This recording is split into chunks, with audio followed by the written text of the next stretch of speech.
It's time to thread the 1201. So I have the thread on the spool pin through the upper guide, around the tensioner, which I forgot to lift the needle bar right away.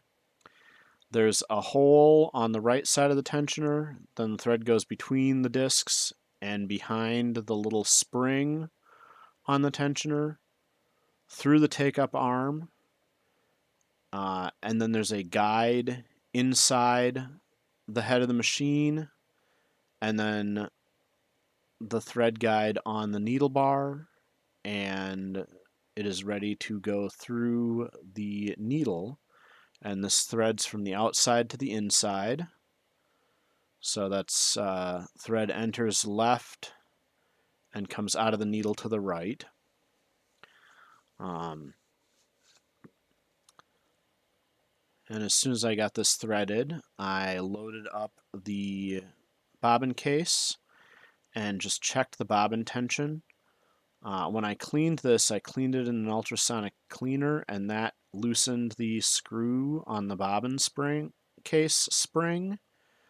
So I had to manually set the tension again.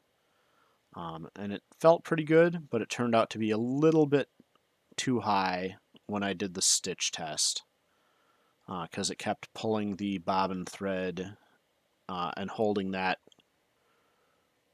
Or it was pulling the upper thread and holding the bobbin thread a bit too tight. So I turned it to pick up the bobbin thread, and then I am going to grab a pointer and point each of the threading locations.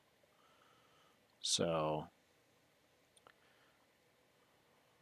starting at the top, we thread on the spool pin, upper guide, around the tensioner, up through the take-up arm, down through the tensioner on the needle bar, and thread the machine.